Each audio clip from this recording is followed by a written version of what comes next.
Sorry about that. All right. Try to get this set propped up here while there we go. So I can do my cooking while I'm talking. All right. So I'm peeling potatoes for my food tomorrow. I wanted to talk a little bit about natural therapeutics and the therapies that I've experienced in my lifetime that have worked very well for me. So as I've said in previous videos, I had a lot of problems with doctors. They don't listen very well in my experience. Sometimes they do. I've had some good ones, but not so good ones. And the last two that I've had are not listening. So I'm presently looking for another one. Now, the first problem I had was, well, I've had lots of problems. That's funny. But the one that caused the chronic problem was the acne when I was in high school. They put me on antibiotics for like 4 or 5 years. And that helped with the acne, but it totally screwed up my gut and caused GERD and acid reflux. And the imbalances it caused in my gut also caused anxiety problems, which I did not understand any of that at the time. And the doctors didn't either. Excuse me. I'm fighting a respiratory problem right now. So what ended up happening was they put me on proton pump inhibitors and antacids. All right. Well, the problem with that was it caused low gas in my, low gastric acid, low acid in my stomach, which caused SIBO, bacterial overgrowth in my small intestine. Excuse me. And it did not make my acid reflux any better because it reduced the acid in my stomach, which made the sphincter in the top of my stomach stay open. So I still had problems with that, and it ended up causing ulcers in my esophagus, which is very unpleasant. In fact, I suspect that my grandfather died of this because I think that they found him in the bathroom. He had been vomiting blood, and that's a common sign and symptom of somebody who's had an ulcer bleed out. You know, hits an artery and they bleed out. But anyway, that was a long time ago, and I don't think they did autopsies back then. So I suspect, though, that he had similar problems with his gut from drinking and stress. He had 8 kids during the Great Depression, and 10 by the time my father came around. He had 10 kids. My dad was the 10th. So that was really hard on him, I'm sure. Stress definitely will tear up your gut. So they had me on those proton pump inhibitors and antacids for like 15 years, 20 years, and as a result, those caused me problems. And then they tried different things. They tried for anxiety. They tried antidepressants and stuff like that. None of that worked because it wasn't a nervous problem. It was my gut. It was causing the symptoms, not my nerves. My nerves were fine. I was a rescue firefighter. I've risked my life many times.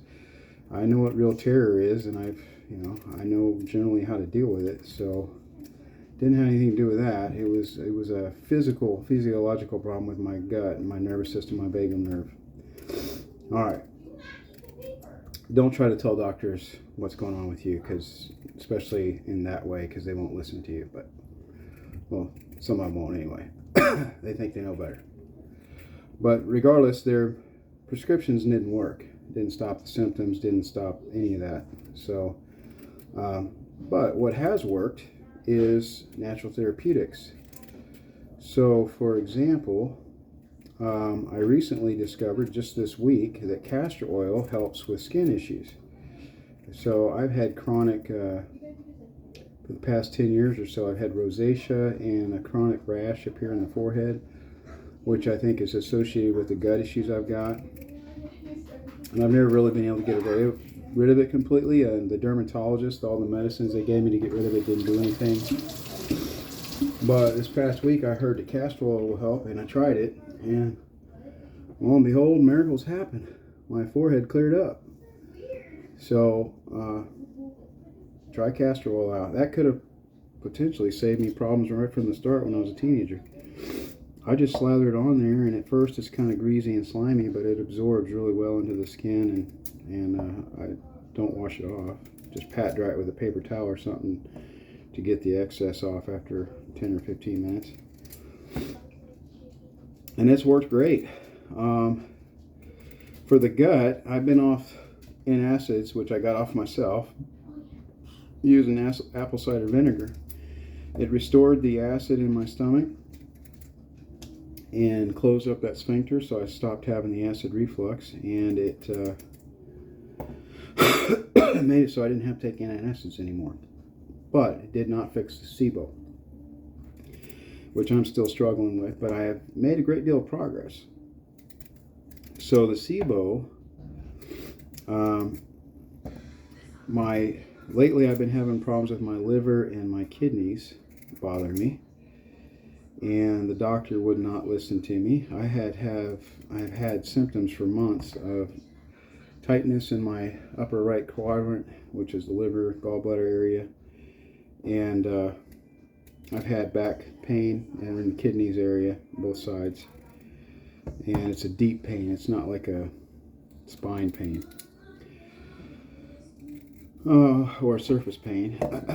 It's not like a backache. It's a different kind. It's in the tissue, soft tissue.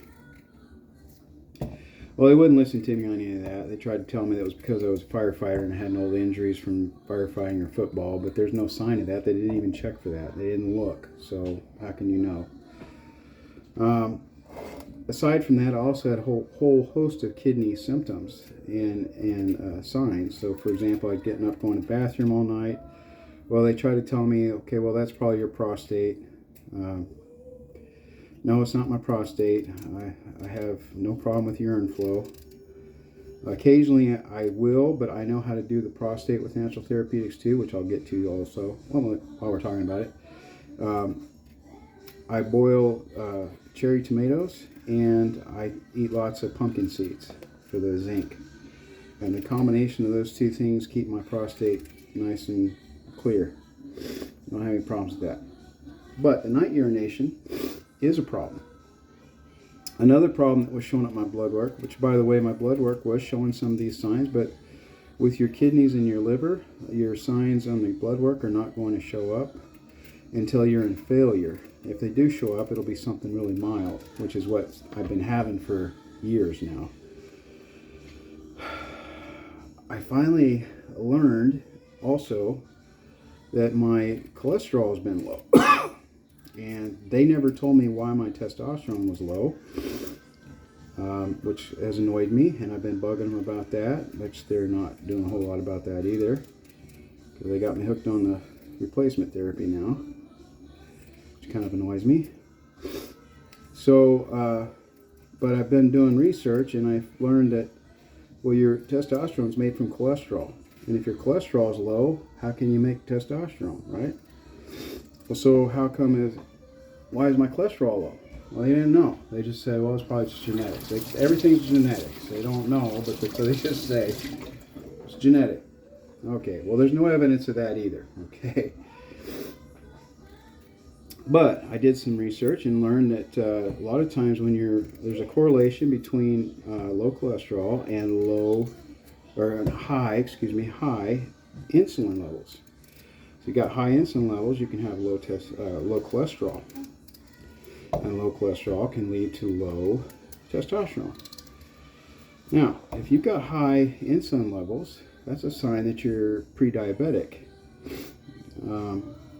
So, since I have some diabetes in the family tree on both sides, type 2 and type 1, I went and bought myself a glucometer. So I started checking my blood glucose in the morning and throughout the day. And sure enough, not every day, but some days when I would wake up in the morning after a 12-hour fast, I would still have high blood glucose. which would imply that I'm pre-diabetic. Of course, I told the doctor that, and he blew me off again. I'm serious about finding another doctor, I can tell you that. So, but here's the good news. There's natural therapeutics solutions for all of these, and I've done all of them, and they work. So let me talk about that for a minute. So let's start with the last one and go backwards, okay? So high blood sugar, kidney and liver problems. All right, so high blood sugar, the solution is intermittent fasting. Change your diet a little bit to be more on the low glycemic index, and try to eat in a smaller window during the day, and give your digestive system a break as long as possible to give your kidneys and your guts, liver, time to repair themselves. So that's step number one, which I've been doing. If you really want to make a big impact really fast and more obvious, which I've also done, try the fast mimicking diet for 5 days. So eat less than 750 calories every day for 5 days, and do the intermittent fasting in that. Don't graze all day. Do that within like a 4 to 6 hour period. And what that does is that your body basically doesn't register that you're eating during that period. I mean, it does, but not enough to make a difference. So you're basically maximizing your body's ability to repair itself during those days. So your kidneys and your liver will fix itself. And that lasts for about 3 months, that effect, according to studies. All right, so that addresses that issue. For the cholesterol, I take niacin, and I'm trying to do 2 tablespoons of olive oil every day. Now, being an Orthodox Christian, we can't do olive oil every day, especially during the fast. So I either go without and allow my body to reset, or I switch to avocado oil, which is similar as far as health qualities. Okay? Or you can do coconut oil as well. It's more of a saturated fat, but it also has health benefits. Because we want the cholesterol to come up a little bit. It's not, you can die, having low cholesterol can actually be more of a threat to your heart and stroke than high cholesterol. But you didn't know that. I didn't know that. Doctors didn't seem to care. They wouldn't tell me about it. I figured all this out on my own. All right, so that addresses the kidneys, the liver, the SIBO. Let's talk about the SIBO. Okay, with the SIBO, it also has to do with thiamine, with low B vitamin, B1, and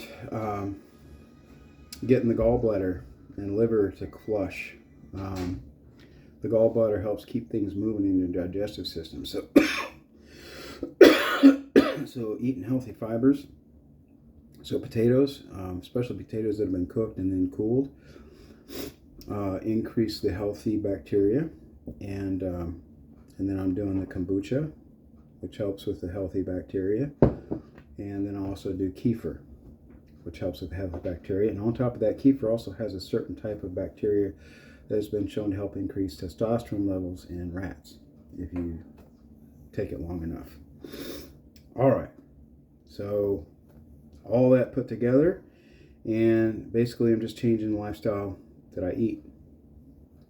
As you age, you tend to be like an old car. You need more oil changes. Well, that's what fasting does for you.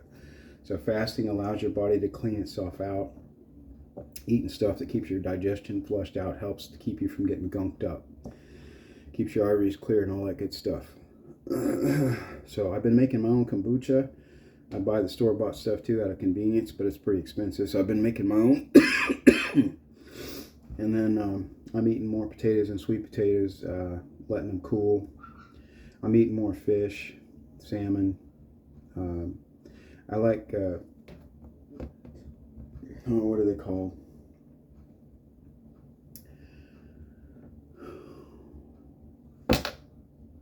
One of the problems of getting old is all these blanks you get. Anyway, it's a small fish that comes in a can, and I like it with olive oil Has a little more flavor that way. And that goes good with potatoes. And then herbs, there's a variety of herbs, turmeric and rosemary and all kinds of things help with all that stuff. Parsley. Anyway, you can make yourself some pretty healthy meals doing that and not eat too much. And then when we're not fasting during, church fast, and I eat pretty much whatever, and I'm fine. So I fixed the SIBO, I fixed the skin problem, I fixed the kidney and liver, fixed the GERD. The only thing I haven't fixed yet is the testosterone. And I think given enough time and practice, I might be able to get myself weaned off of that with God's help. Okay. The trick with that is that your body is, I'm addicted to it. My body requires it to function very well. And if I don't take it, I crash. I just have no energy at all. And I get a lot of negative side effects. But I'm thinking that if I practice intermittently weaning myself off a little bit with supervision of my doctor, and I'm doing healthy habits of moderate exercise and all that food stuff. If I can give my body the nutrients it needs to make its own testosterone and the stimulation it needs to do that by reducing the testosterone I take and causing a deficit, which forces my body to kick into that over time, gently, I may be able to fix it with God's help. Now, let's keep all this in proper perspective. The goal is not to be addicted or dependent on others. Otherwise, you become like a heroin addict and you're a slave to whoever holds the medicine. And they rule your life and will take all your money. And you don't want to do that. Nobody does. At the same time, let's be humble and realistic. We all are going to have failures of different parts of our body as we age. The question is when and how long can you prolong it? A lot of that does have to do with your genetics, but studies have been showing that a lot has to do with your lifestyle. Are you getting enough sleep? Are you doing enough exercise? Are your social relationships good? Are you drinking enough water? Are you managing your stress well? Is your life balanced? So that's what we're working on.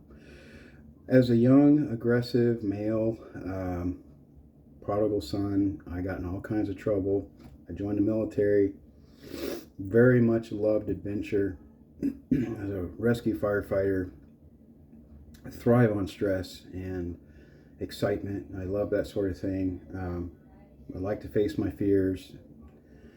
I have a tendency to overdo things. So as an old man, I'm forced to have more humility and learn to have more balance and understand my limitations.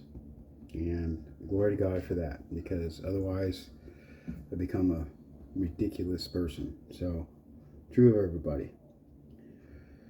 So these are all wonderful natural therapeutics things that I have found to work, that could have kept me out of the doctor's office and saved me a whole bunch of money and stress and hassles and frustrations and expenses that I didn't need to spend. So I'm sharing them with you, the general public. Almost none of this came from doctors that I've gone to see personally. This has all come from doctors from different places that I have done research and learned these things from. You need to talk to your doctor before you try any of this stuff.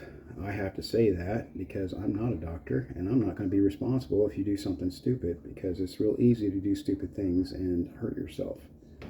So, pray for me, a sinner. God bless. And let's make sure I haven't forgotten anything. There's all kinds of things that you can...